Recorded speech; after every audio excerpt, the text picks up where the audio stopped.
ఇలాగే గట్టి నిర్ణయం తీసుకుంటే నేను ఎందుకు అవ్వలేని అతనిలాగా, నేను ఎందుకు ఎదగలేని అతనిలా వాక్యంలో, నేను ఎందుకు దేవుని వాక్యంలో స్థిరంగా ఆత్మీయంగా బలంగా ఉండలేను అని ఒక్కసారి కసిగా గట్టి నిర్ణయం తీసుకో. ఏది కట్ చేయాలో అది కట్ చేసుకుంటూ, ఏది అవసరం లేదో దాన్ని వదిలేసుకుంటూ, ఏది ఎక్కువ అవసరమో అక్కడ ఎక్కువ టైం కేటాయిస్తూ, ఎక్కువ టైం అక్కడ పెడుతూ నువ్వు దేవునిలో ఎదుగు, పనిలో ఎదుగు. ఖచ్చితంగా ఒక బలమైన ఆధ్యాత్మిక కేంద్రంగా నీ హృదయం మారి తీరుతుంది. No doubt at all. అక్కడ ఏ డౌట్ లేదు. ఇంకా అప్పుడు నువ్వు ఎవరి దగ్గరికి వెళ్ళి ఆత్మీయంగా బలపడులాగున ఏం చేయండి, ప్రార్థన చేయండి అని ఇలా తలచి ఎక్కలా. ప్రార్థన చేస్తే ఆత్మీయంగా బలపడిపోతే ప్రభు పరలోకం నుంచి ఎక్కడ రావడం ఎందుకు? అక్కడే కూర్చుని ఏం చేసేవాడు ఆయన? అందరూ ఆత్మీయముగా బలపడుదురుగాక అంటే ఏమయ్యేది చెప్పండి? మన ప్రార్థన గొప్పదా, ప్రభు ప్రార్థన గొప్పదా? అది కదా మరి. ఆయన అక్కడి నుంచి ఇక్కడికి వచ్చారు ఎందుకు?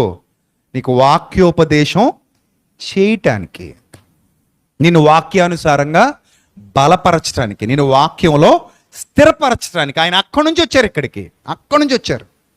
సో మరి అసలు ఏ ఎఫర్ట్స్ పెట్టకుండా ఏదైనా వస్తుందా చెప్పండి ఫ్రీగా మన దగ్గరికి? ఈజీగా వచ్చేస్తాయి ఏమైనా? ఈజీగా ఎవరు? సాధనము, భక్తి సాధన అన్నాడు బైబిల్ గ్రంథంలో.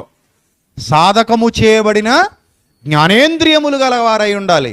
సాధకం చేయాలి మన భక్తి జీవితంలో. తిమోతి పత్రికలు కూడా చెప్తాడు, భక్తిని ఏం చేయమంటాడు తిమోతితో? సాధకం చేసుకొని ఆయన అంటాడు. సాధకం చేయాలి, భక్తి సాధనది. సాధన అంత ఎందుకు? ఆదివారం ఇక్కడికి రావడమే ఒక 25% యుద్ధం. అది రేపు పొద్దునే ఆఫీసులకు వెళ్ళాలి, రేపు పొద్దునే పనులు ఉంటాయి, ఉద్యోగాలు ఉంటాయి, వ్యాపారాలు ఉంటాయి. సాయంత్రం ఏ బిర్యానీ తినాలనిపిస్తుంది. అసలే రాజమండ్రిలో షాపులు ఎక్కువ, ఏదో షాపింగ్కి వెళ్ళాలనిపిస్తుంది.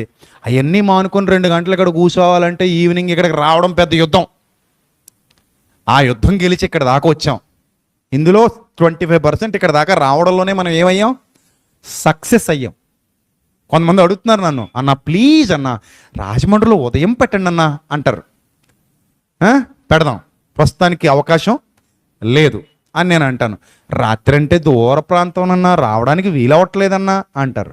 నేనేం చేయనన్నా, నాది దూర ప్రాంతమే అన్నా, ఇక్కడ నుంచి 30 కిలోమీటర్లు అన్నా వస్తున్నాను కదన్నా, నేను మీ అందరి కోసమే కదన్నా వస్తున్నాను నేను.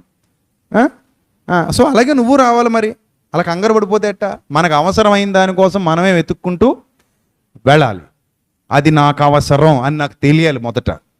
నాకు ఎంత అవసరమో నాకు అర్థం కావాలి మొదట. అప్పుడు నేను సక్సెస్ అవుతాను.